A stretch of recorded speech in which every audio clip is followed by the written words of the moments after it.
2019 is not a good year to be climbing Mount Everest. We can only attempt the summit when the snow conditions are ideal and the wind speed is not as high. Sometimes there can be 2 windows, about 10 to 15 days. This season, the weather conditions are not as favorable. With only 3 days to attempt the summit, the stakes are extremely high. Because of the record number of permits being issued, there will be a bottleneck up in the mountain. Those who are in the queue, they cannot go ahead. They have to stop there for a long time. Your oxygen starts depleting. Your body is already into fatigue mode. 2019 is proving to be one of the deadliest climbing seasons yet for Mount Everest, after another American mountaineer died while coming down from the summit on Monday.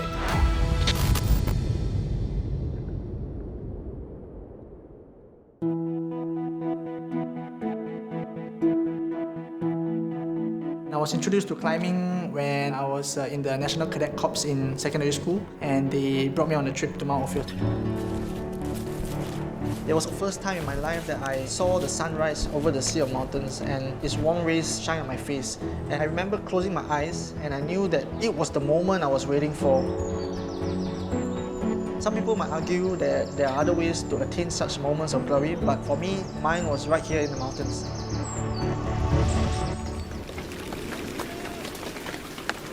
And the feeling of accomplishment was something that hooked me, made me feel better about myself, and I felt that I could do something more with my life. I met Jeremy in 2007 when we were in Republic Poly. We had the same CCA, which is actually trekking and climbing. Climbing is our passion.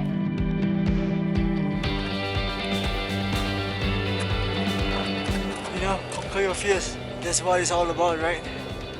As I started climbing higher and higher, seeing the world, the feeling of exploration, the feeling of the freedom itself was something that was very motivating for me.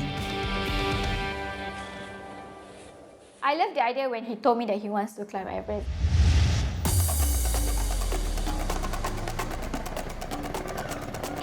Alright everybody, we are at the Tamil, the city center, doing some shopping, get some of the last minute equipment like Coca-Cola.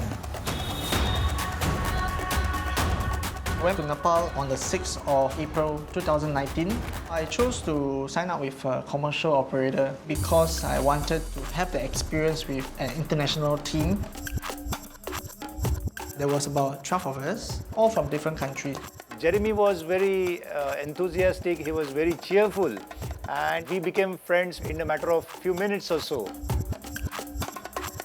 He may appear pretty thin, but I think he's one of the stronger climbers in the team.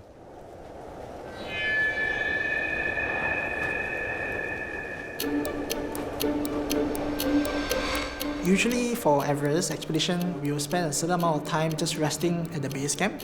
When the time is right, we will proceed through the Khumbu Icefall, and then Camp 1, Camp 2, all the way up to Camp 3 for acclimatization.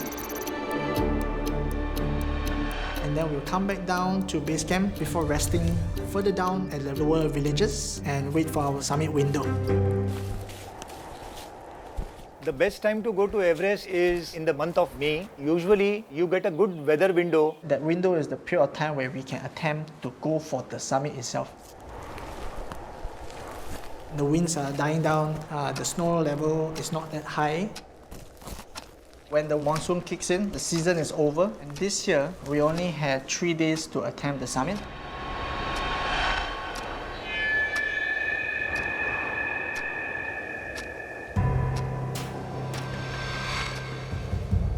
Almost 400 climbers from all over the world, and most of them have a personal Sherpa with them. So it makes it around 800 people. I was pretty worried about the amount of people that will try to attempt it during the same time. You need to wait for your turn to go to summits.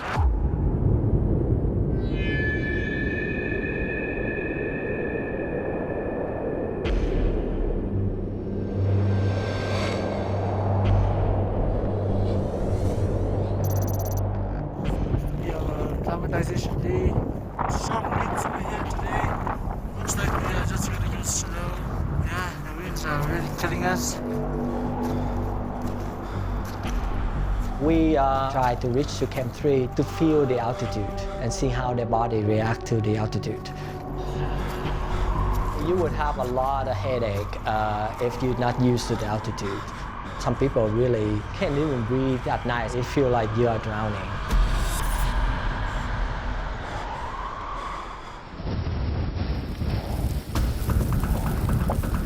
I remember that Jeremy was little ahead of me and both of us just stopped because the wind was at such a high speed and we were clinging to a rope, avoiding to fall from that wind. So we turn our face to the other side to avoid that splash of ice that flow with the wind. My fingers were getting very cold and getting numb, and I was starting to feel the wind is going to stay for a long time, and it started blowing even bigger and bigger as we got higher and higher to Camp 3. This is just a acclimatization climb to 7,000 meters, and I didn't want to jeopardize my chance of the summit itself. So I decided that I wanted to turn around.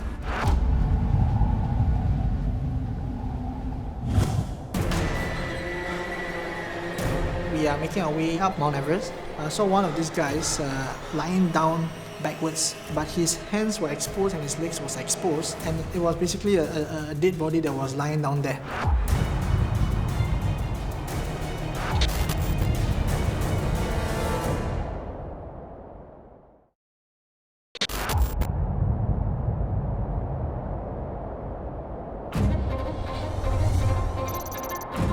On the 2nd of May, we are attempting to climb up to Camp 3 for our acclimatization cycle. The wind started to pick up, and it started blowing even bigger and bigger as we got higher and higher to Camp 3. I remember that Jeremy was little ahead of me and we were clinging to a rope, avoiding to fall from that wind.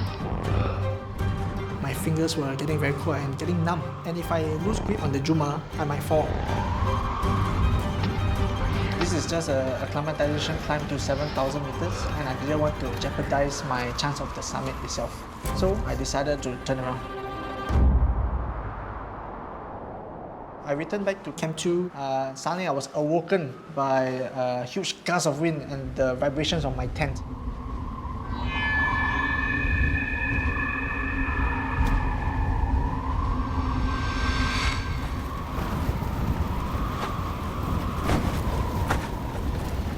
I remember that the tents were shaking so much, we felt that our tent will, get uprooted.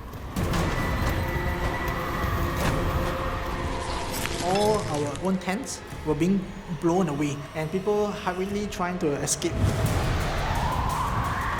Many of the Sherpas were asking us to, as quickly as possible, go back to base camp. At the same time, there were some Sherpas that were asking us to help to hold on to the remaining tents.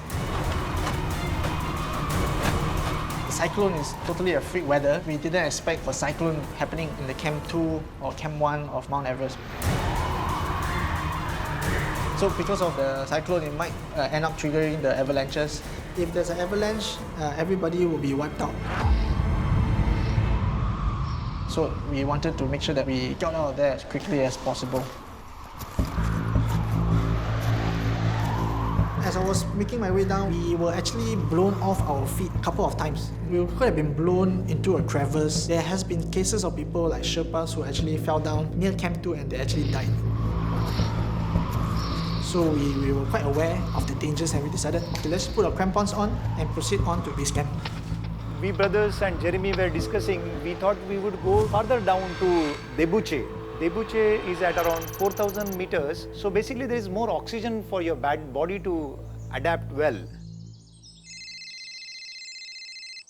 I actually got the call from one of our head Sherpas to inform us about the summit window when I was down at Debuche village. Our lead Sherpa has discussed with the other international teams and they have decided that the best day for our team to go to the summit will be on the second day of the 3-day window.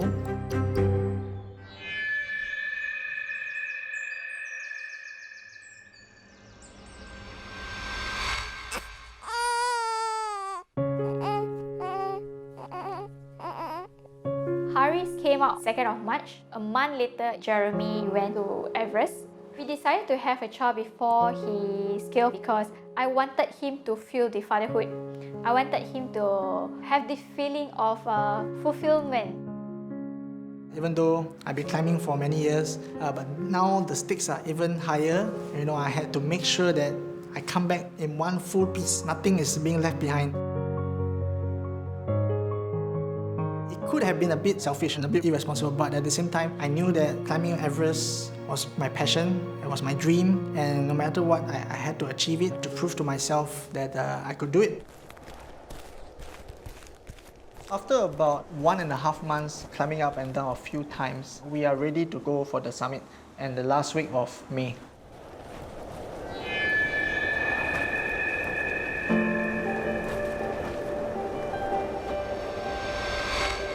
Hello, we are at Camp 3 at 7,000 meters. So all is very good and the weather looks very nice.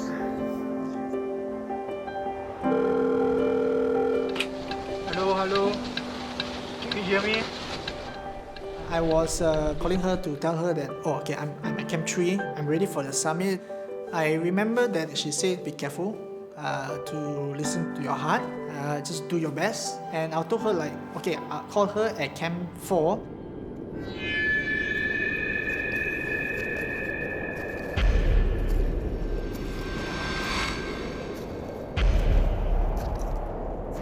We are making our way to the Camp 4 of Mount Everest.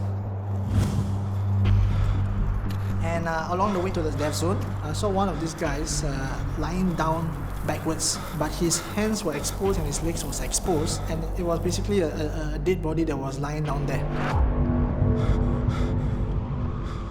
It was quite tragic. A person trying to achieve his dream, but he has died. And the idea that I could have been this person really took me back, and I thought that, this is really life and death. I should take each step properly, don't lose focus. So when he called me at Camp 3, he promised me there was supposed to be another call before his summit push. So I waited for the next call, but I didn't receive any. I left Camp 4 and we are approximately about 900 meters from the summit. 4:30 a.m. in the morning, I reached the South Summit. So that was the feeling of elation actually. I was right on time. I knew that I have ample time to reach the summit. I knew that I was going to go for it. And the sun started to shine on the traverse towards the Hillary Step.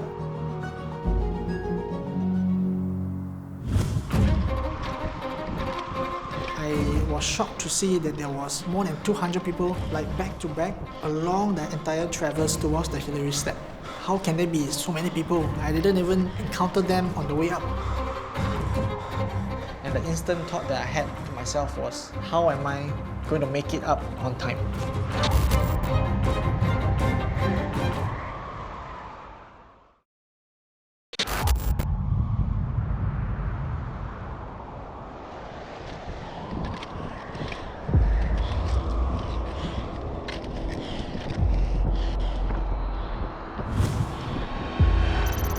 When I stepped onto the South Summit, I was shocked to see that there was a lot of people. When I expected maybe 50 people or 75, there was more than 200 people back to back along the entire traverse towards the Hillary Step. I started to join the queue. People were packed like sardines back to back. Since you're stopping for a long time, what happens is your oxygen starts depleting. Everybody goes into that fatigue mode. This is also known as the death zone. It's a very inhospitable place to stay in for more than 24 hours. Most of the climbing accidents have happened above the death zone. The death zone is about 8,000 meters, and it's called the death zone because of the sheer lack of oxygen. The ambient air has about 1/3 of oxygen at sea level. The death zone goes all the way up over 800 meters to the summit of Mount Everest. So typically, a climber shouldn't spend more than 24 hours in the death zone. You run out of oxygen and suffer from hypothermia, frostbite, hallucinations, and even altitude sicknesses. And I started to hear people shouting. Nobody was giving way to come down, and nobody was giving way to go up. It was totally like a giant chaos.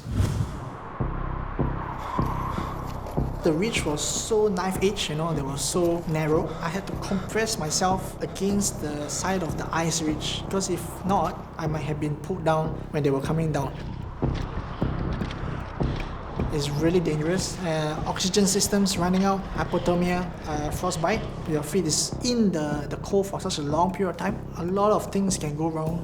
And as the day progresses, the speed of the wind increases, the chances of avalanche increases.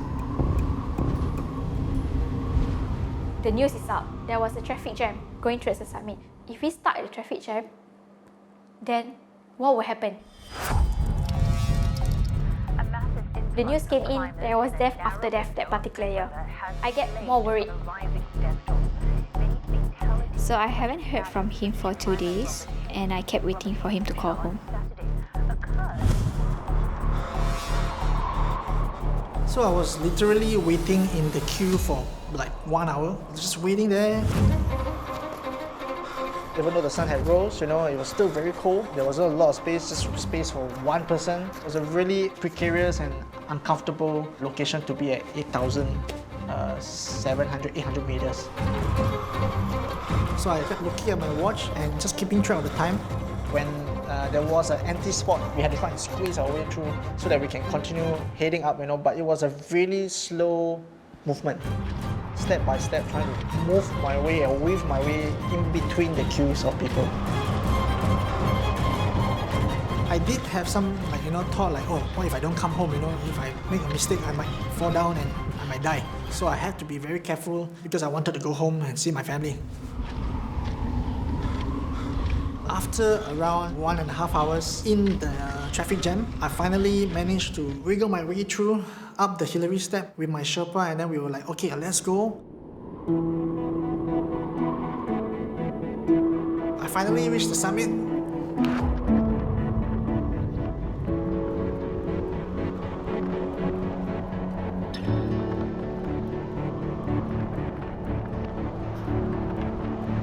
To be honest, it was quite sad. I only spent 15 minutes at the summit, or less. It was quite a short period for a 15-year-old dream.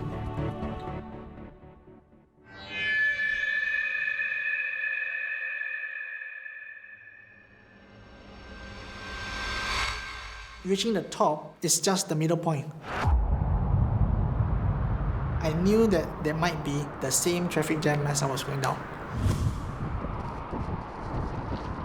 The wind was already blowing, and as I was coming down, I realized that my eyes started to get a bit blurrish. Because of the snow particles that was being blown by the wind into my eyes, I could only see like 70 to 80%, and it was getting really scary because I realized that this is life-threatening. And to make matters worse, I started to have problems with my oxygen mask. I couldn't breathe properly, and I was starting to choke on it. Oh, I can't breathe at all. And I was telling my Sherpa, what should we do? Then he gave me his oxygen mask, and I tried to use it, but it didn't work. Oh my goodness, this is getting from bad to worse, and I'm in for a very serious situation.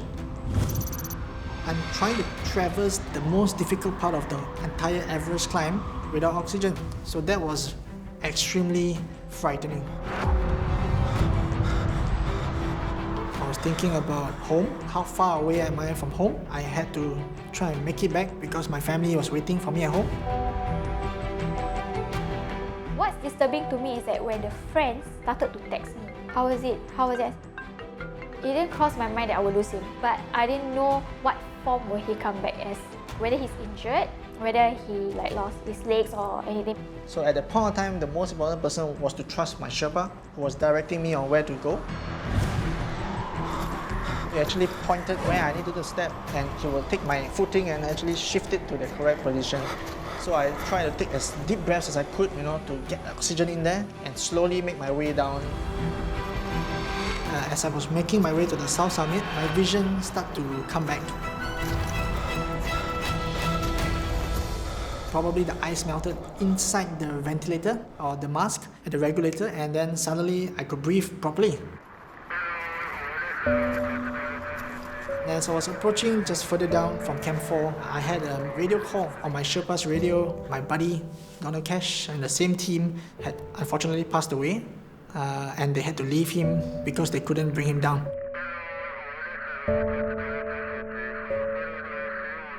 He actually suffered a heart attack somewhere near the Hillary Step as he was coming down from the summit. It hit me quite badly because we were quite close. All of us, we always had a lot of fun together. We danced together. We had very close conversations. So it was very, very big hit that he didn't make it down.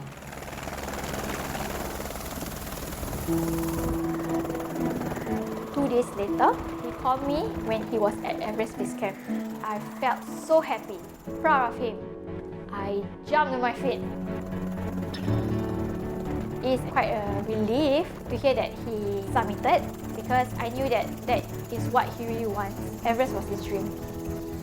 Knowing that there was quite a lot of accidents, there was about 11 people that died on Everest that year. It was definitely a close shave. I done all I could to prepare, and I had a promise to come back, safely, and I did it.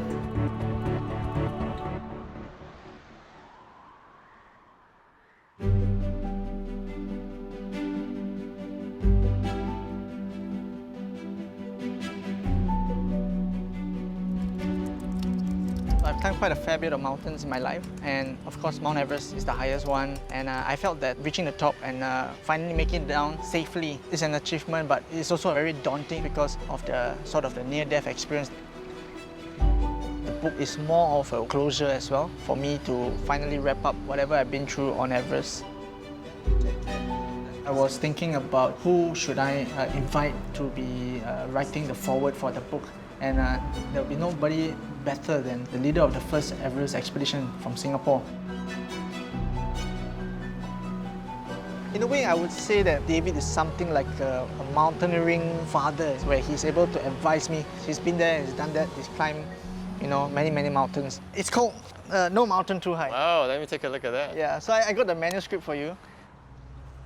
I think one of the great things about writing a book is that it sort of puts a closure to a particular chapter in your life. You sort of sum up what you've learned, you revisit fantastic, powerful, intense experiences, good or bad, that may have shaped your character, what you believe and how you should do certain things. Also, part of it is to try and educate future climbers some of the dangers that they might foresee and that they can try and prevent it when they go on the Everest expedition, for example. For me, the most important thing for climbing a mountain is always coming back alive.